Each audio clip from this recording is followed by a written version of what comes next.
এই যে আমরা যারা চা বাগানে কাজ করি আমাদের গায়ের রং কিন্তু কালো। আমরা যখন বাইরে কোথাও যাই একজন মানুষ যেমন দেখেন, আপনাদেরকেই আমি উদাহরণ দিয়ে বলছি, আপনার চেহারা দেখেন আর আমার চেহারা দেখেন, আমি তো লজ্জাও আপনার কাছে দাঁড়াতে পারবো না। কেননা আমাদের সমাজটা এমন এক জায়গায় এসে দাঁড়িয়েছে, একজন সুন্দর মানুষ একজন কালো মানুষকে দেখলে পরে হাসাহাসি করে, কথাবার্তা বলে।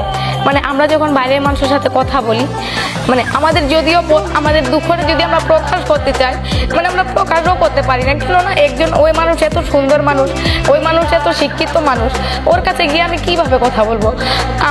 আমার দুঃখের কথাটা আমি কিভাবে প্রকাশ করব? এমন একটা সমাজ এসে দাঁড়িয়েছি যে শিক্ষিত সমাজরা, মানে আমরা যারা চা বাগানের মানুষ আছি, আমাদেরকে নিয়ে হাসাহাসি করে। আমরা ঠিকমতো ভাবে মানে আমাদের ভাষাটাও প্রকাশ করতে পারি না। আমি যা কিছুটা পড়াশোনা করেছিলাম তাই কিছুটা কথা বলতে পারছি, কিন্তু আমার যারা চা বাগানে মানুষ আছে ওনারা চাইলেও কিন্তু কথা বলতে পারেন না। কেননা ওনাদের ভাষাটাই হচ্ছে অন্য রকমের। এখন যে তার ভাষায় যে সে কথা বলবে, ওনার ভাষাটা শুনেও কিন্তু হাসাহাসি করে। আমরা যারা চা বাগানে আছি, আমরা যখন বাইরে যাই, যখন কথা বলি আমাদের চা বাগানের ভাষায়, তখন বিভিন্ন মানুষে বিভিন্ন কথা বলে। ভাই, আমরা তো চা বাগানে ছোট থেকে বড় হয়েছে, আমাদের ভাষাটাই হচ্ছে এরকমের। আমরা তো ইংলিশ ভাবে এত সুন্দরভাবে এত ভালো ভাষায় তো কথা বলতে পারি না। আমরা শুধু চাই আমরা দুই বেলা খেয়ে একটু স্বাধীনভাবে বাঁচতে চাই। ভাই, আমরা ভাই চা বাগানের মানুষ এমনই নির্যাতিত, আমরা কোনো ডাকাতি করি না, আমরা কোনো রাজধানী করি না, আমরা কাউকে নির্যাতন করতে চাই না। আমরা চাই একটু স্বাধীনভাবে বাঁচবো, আর আমরা ওই স্বাধীনভাবে বাঁচার জন্য আজকে লড়াই করে যাচ্ছি।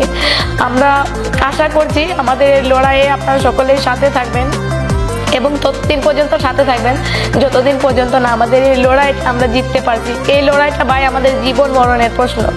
আজকে যদি আমরা লড়াই করে না বাঁচতে শিখি, আমাদের প্রজন্ম যেটা আসছে, মানে উনাদের ভবিষ্যৎ আমাদের চাইতেও আরো খারাপ যাবে। আমরা তো 120 টাকা মজুরিতে খেয়ে না খেয়ে ধৈর্য ধরে বেঁচে থাকতে পারছি, কিন্তু আগামীতে যারা আসবে ওনারা কিভাবে বাঁচবে? আমরাই যদি না বাঁচি, আমরা আরেকজনকে কিভাবে মানে এরকমের আশ্বাস দিব যে আমাদের জীবনের লড়াইটা এরকম আছে, তোমরাও লড়াই করে বাঁচো? আমরা তো লড়াইয়ে সফল হতে হবে। আমরা যদি সফল না হয় তাহলে আমাদের দেখে আরেকজন কিভাবে লড়াই করবে? তিনি তো এমনিতে মানে তাদের ভিতরে তো কোনো বিশ্বাসই থাকবে না যে এই লড়াই সংগ্রামের কোনো মানে নেই। যারা বাঁচার চেষ্টা করবে, বাঁচার জন্য একটু লড়াই করতে চাইবে, তারা আর বাঁচার জন্য লড়াই করতে চাইবে না, বলবে এরকম দুঃখে দুঃখে বাঁচার চেয়ে বা মরে যাওয়া অনেক ভালো। তাই আমরা অনুরোধ জানাবো সবাই যেন আমাদের সাথে থাকে, এই লড়াইয়ের সাথে থাকে, এবং যেন আপনারা সবাই দোয়া করবেন যেন আমাদের মজুরি 300 টাকা হয়। এবং আমি দেশবাসীর কাছে এটুকুই বলতে চাইছি যে আমরা ভাই চা বাগানের মানুষ, আমাদেরকে এতটাও মানুষ ভাববেন না আপনারা। আমরা শুধু জাস্ট একটু বাঁচতে চাইছি। আমাদের কালারটা হচ্ছে কালো, আমরা কিন্তু জন্মগত কালো না। আমরা চা বাগানে কাজ করতে করতে, পরিশ্রম করতে করতে আমরা পুষ্টিকর খাবার খাইতে পারি না, যার জন্য আমাদের চেহারা আজকে এরকম।